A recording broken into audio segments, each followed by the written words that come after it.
Assalamualaikum warahmatullahi wabarakatuh. Selamat sore, salam sejahtera buat kita semua. Halo semuanya, kembali lagi di channel saya Marine Science. Apa kabar kalian hari ini? Semoga kita semua selalu sehat dan selalu bahagia tentunya. Nah, di video kali ini saya akan membahas tentang dampak industri terhadap sedimentasi pesisir dan laut. Sebelum itu, video ini saya buat semata-mata untuk memenuhi kriteria tugas dari mata kuliah sedimentologi pesisir dan laut. Untuk itu langsung saja kita ke penjelasannya. Nah, yang pertama itu adalah apa itu sedimen. Nah, sebelum masuk lebih jauh, kita terlebih dahulu harus mengenali apa yang namanya sedimen atau sedimentasi. Nah, jadi sedimentasi ini adalah proses di mana partikel-partikel kecil seperti tanah, lumpur, pasir, atau bahan organik terbawa oleh air sungai atau limbah, lalu mengendap di dasar laut ataupun pantai. Nah, partikel yang kemudian mengendap di dasar kolom perairan, baik itu debu, kemudian pasir-pasir kecil, batu-batuan kecil, itu termasuk ke dalam golongan sedimentasi atau sedimen. Nah, secara alami sedimentasi ini bisa bermanfaat untuk membentuk lahan baru.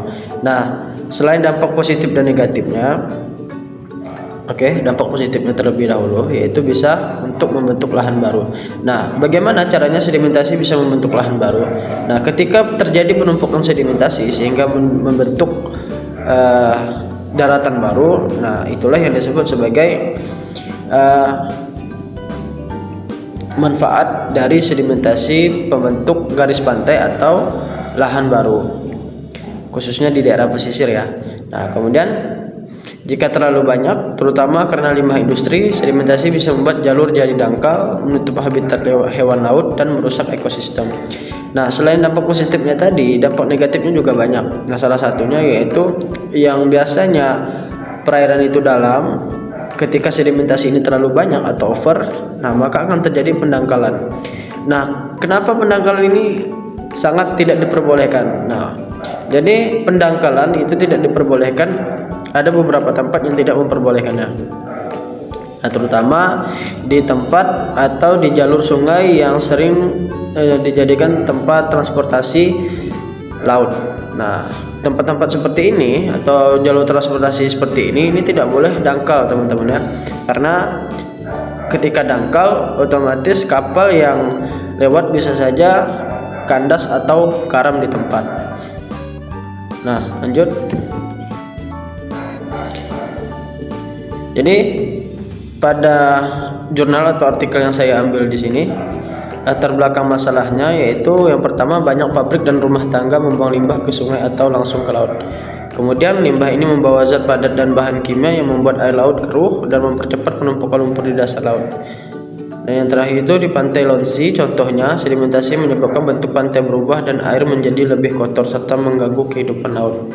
Nah, berdasarkan artikel yang saya ambil atau jurnal yang saya ambil, di dalamnya itu mereka memberi atau membuat latar belakang masalah di sini ada 3. Nah, salah satunya akibat limbah industri dan limbah rumah tangga, pantai atau aliran sungai setempat itu menjadi kotor dan mengganggu kehidupan laut. Nah, mengganggu kehidupan laut di sini maksudnya adalah ekosistem yang kemungkinan saja itu bisa rusak. Lanjut. Tujuan penelitian. Nah, tujuan penelitian ini dilakukan untuk mencari tahu seberapa besar pengaruh limbah industri terhadap sedimentasi di pesisir.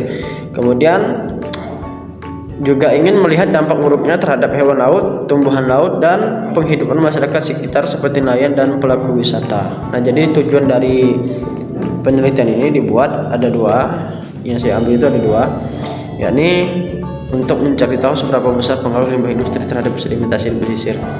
Nah, pengaruh seberapa besarnya di dalam artikel ini itu cukup berpengaruh ya, terutama limbah industri. Kenapa? Karena limbah industri itu tentunya skala besar. Nah, ketika masuk ke dalam sungai, itu yang pertama yang akan terjadi adalah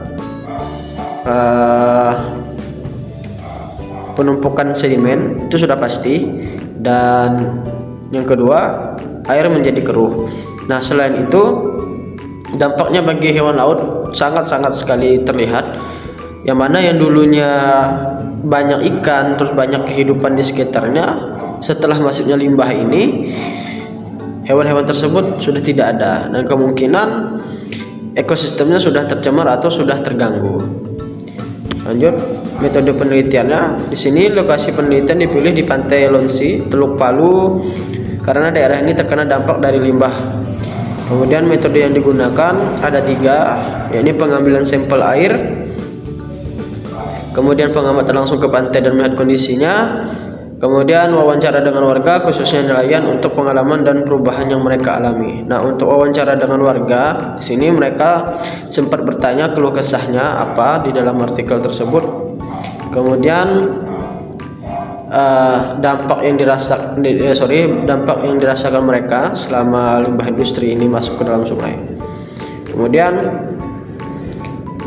sumber limbah. Nah, sumber limbah di sini industri makanan seperti pengolahan ikan atau makanan kaleng menghasilkan sisa-sisa organik atau lemak protein yang dibuang ke laut. Nah, sisa ini mudah membusuk dan mempercepat endapan. Nah, untuk limbah makanan ini lebih cepat ya, terbilang lebih cepat karena organik atau mereka ini lebih cepat terurai. Kemudian industri logam seperti bengkel atau pabrik besi menghasilkan logam berat seperti timbal, seng yang bisa mencemari air dan ikut mengikat sedimen. Nah, ini untuk industri logam terbilang mencemari ya, karena seng, timbal, kemudian besi-besi ini sulit terurai. Kemudian rumah tangga sering membuang limbah sabun, plastik dan sisa makanan ke laut tanpa pengolahan menyebabkan air kotor dan penuh partikel. Nah, dari limbah rumah tangga ini dampaknya atau impactnya ke perairan adalah sampah terutama sampah, kemudian limbah-limbah cucian atau seperti air deterjen. Nah, ini bisa mengganggu perairan atau kondisi parameter perairan di sana. Kemudian dampak terhadap sedimentasi. Di sini di sekitar tempat pembuangan limbah, endapan lumpur jadi lebih tebal, menandakan sedimentasi yang meningkat.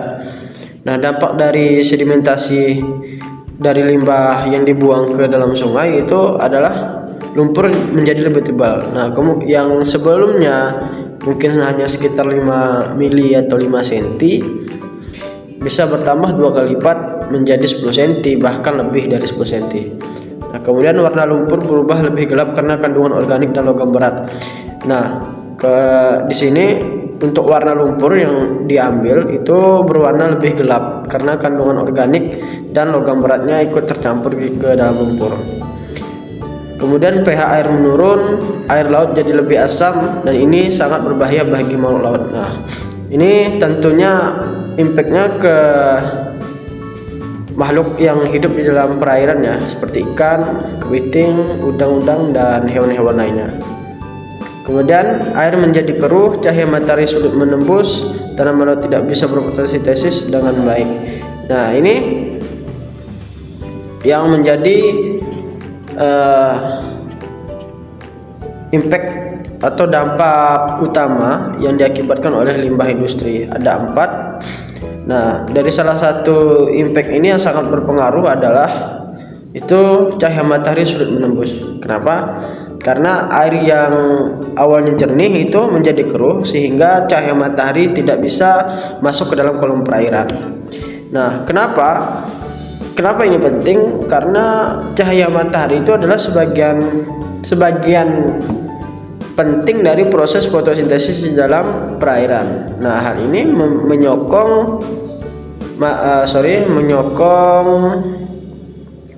rantai makanan karena plankton atau fitoplankton itu mereka berfotosintesis. Nah, fitoplankton ini penting untuk sumber makan utama atau produsen utama di dalam kolom perairan. Nah, apabila ini terganggu atau blooming atau bahkan tidak ada, nah ini bisa mengganggu ekosistem lainnya. Kemudian dampak terhadap lingkungan laut. Ada 3 di sini. Ikan dan hewan kecil sulit bertahan karena tempat tinggal mereka di dasar laut sudah tertutupi lumpur. Kemudian terumbu karang yang penting sebagian tempat hidup ikan bisa mati jika tertutup sedimen. Yang jelas itu terumbu karang yang penting sebagai tempat hidup ikan bisa mati karena tadi parameter airnya sudah tidak baik. Jadi kemungkinan karang bahkan lamun bisa mati karena airnya sudah tidak baik untuk mereka hidup. Kemudian lamun dan rumput laut yang biasanya tumbuh di dasar laut bisa mati karena akarnya tidak bisa bernapas akibat tertimbun lumpur. Lanjut, dampak terhadap masyarakat. Nah, ada 3 di sini dampak terhadap masyarakat. Yang pertama, nelayan kesulitan menangkap ikan karena jumlah ikan berkurang akibat habitat rusak. Pendapatan mereka menurun. Nah, jadi dampak terhadap masyarakatnya ini sangat terasa karena di daerah sana itu masyarakatnya kebanyakan itu mata pencariannya sebagai nelayan. Nah, jadi dari limbah ini, sedimentasi yang berlebihan ini mengakibatkan habitat rusak. Nah, sehingga yang awalnya tangkapan mereka banyak menjadi lebih sedikit. Nah, kemudian yang kedua, para wisata pantai terganggu karena air kotor, berbau dan tidak menarik lagi. Nah, hal ini yang pastinya kita sebagai turis ketika ingin masuk ke suatu ekowisata bahari atau pantai-pantai atau rekreasi alam, yang pertama kita lihat itu adalah tempatnya, apakah nyaman atau masih terjaga, masih asri. Dan yang ketiga, warga bisa marah atau protes kepada industri jika lingkungan mereka rusak tapi tidak ada ganti rugi atau tanggung jawab dari perusahaan. Nah, ini hal yang meresahkan tentunya, karena dari industri ini mereka tidak mau memberikan kerjasama dan bahkan tidak mau bertanggung jawab terhadap kerusakan yang sudah terjadi. Kemudian solusi dan sarannya di sini, industri harus mengolah limbahnya dulu melalui IPAL atau instalasi pengolahan air limbah sebelum membuang ke laut. Kemudian yang kedua, pemerintah perlu mengawasi dan memberi sanksi jika ada pelanggaran. Nah, ini penting sekali. Kemudian yang ketiga, rehabilitasi lingkungan bisa dilakukan dengan menanam kembali mangrove, lamun dan menjaga terumbu karang. Dan yang terakhir itu, masyarakat harus diajak ikut menjaga, misalnya melalui kegiatan bersih pantai atau pelatihan tentang limbah. Nah, ini solusi dan saran dari mereka yang meneliti di daerah tersebut. Ada 4. Lanjut, yang terakhir, kesimpulannya, limbah industri ini mempercepat sedimentasi yang berlebihan di wilayah pesisir. Hal ini menyebabkan kerusakan ekosistem laut, penurunan jumlah ikan, dan terganggunya kehidupan masyarakat pesisir. Dan yang terakhir itu, solusi harus dilakukan bersama-sama oleh industri, pemerintah, dan masyarakat agar lingkungan tetap lestari. Nah, mungkin itu saja yang bisa saya angkat dari studi kasus tentang pengaruh limbah industri terhadap sedimentasi.